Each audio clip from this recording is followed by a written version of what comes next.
Do you think we'll actually see Big Ten football this fall, Paul? Molly, the fact that we're having a conversation about this would indicate that we probably will. I mean, this is the strangest thing that any of us have seen in a long time. On August 11th, the Big Ten shut down. A week later, the commissioner of the Big Ten, Kevin Warren, said, we're done.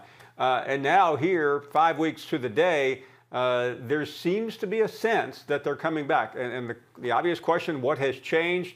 What has changed is rapid testing has improved the ability to conduct proper testing.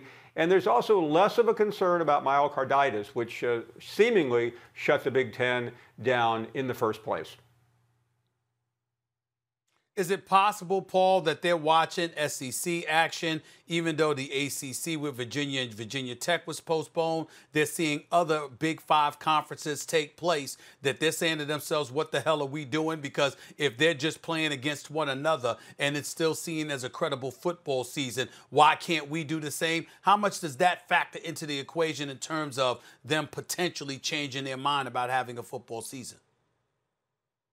Stephen A., I think you just asked the right question. Remember what happened after the Big Ten shut down. You saw protests. Justin Fields went on social media and got a couple 100,000 petitions signed.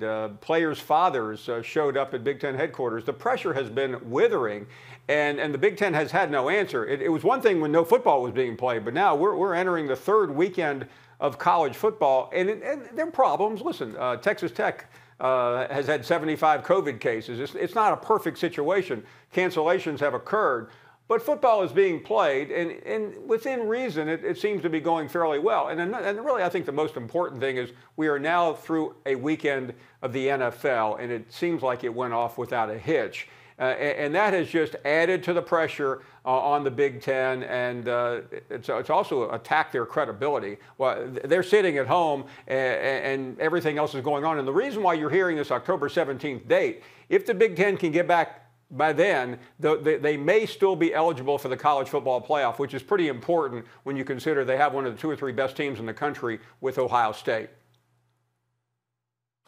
Paul, I agree with that analysis about the more plentiful testing now. People forget how much things are changing. A couple months ago, you couldn't get your hands on a test, and now the tests are much more readily accessible. And so let's assume that the Big Ten does play. What does the late start mean into, like, how's it going to affect the season and the playoff?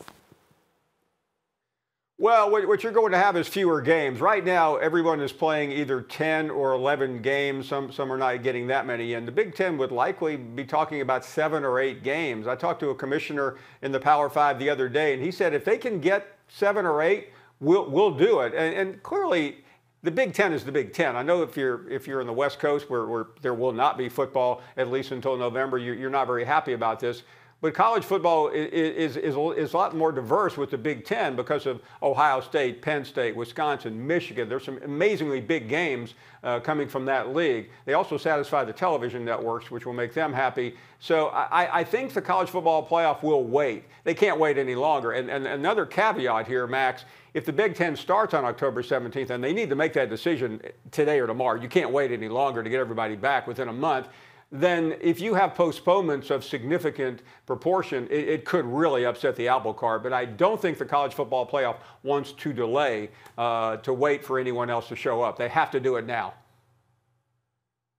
Paul Finebaum, as we sit here talking about college football, there's obviously a lot that we can point out that is wrong. There's a lot of fingers of blame to, a lot of people to point fingers of blame at. Is there anybody, and I mean anybody, in college football who is doing something right at this particular moment in time? Anybody? Well, I think there are, Stephen A. I think there are a number of schools, but I will point to your friend Nick Saban, quite frankly. While almost every coach has done something, no one is as important as he is. And what he did 2 weeks ago, standing with his players, marching in Tuscaloosa at Foster Auditorium, which was the scene 50 or 60 years ago of the former governor, George Wallace, literally standing in the schoolhouse door to stop a black student from being the first at Alabama. That, to me, is one of the most significant developments of the offseason. Paul, let's talk Heisman. Who other than Trevor Lawrence is in the running this season? Well, if Ohio State plays, I think Justin Fields would be his biggest competitor. After that, it's open. Spencer Rattler, a great name for a Heisman winner if there's ever been one, looked brilliant for Lincoln Riley. That's not a big surprise considering he's had 3 consecutive finalists and 2 of the last 3 winners at OU. I think Ellinger from Texas is someone to keep your eye on. Also, Travis Etienne from Clemson on Trevor's own team could be a threat because he is that good. He's one of the best running backs in the country. And I'd also throw Najee Harris in from the University of Alabama. He is going to have a monster year. Paul Finebaum, I'm going to veer away from college football and veer left to ask you this particular question. Baker Mayfield played again this Sunday. Wasn't the greatest performance this Sunday. Got romped by the Baltimore Ravens. You've had your feelings about Baker Mayfield, the former Heisman Trophy winner under Lincoln Riley, who's the #1 overall pick. Kyler Murray obviously is a Heisman Trophy winner right after and a #1 pick as well. But they seem to be moving in 2 different directions. Your thoughts about those guys watching them this Sunday, because I know you did. Yeah, and Steve and we've had many conversations about Baker Mayfield. I've never been crazy about him. And you know, he's almost become to me what the Cowboys are to you. I don't have the big hat to wear. I don't have the Twitter following that you do.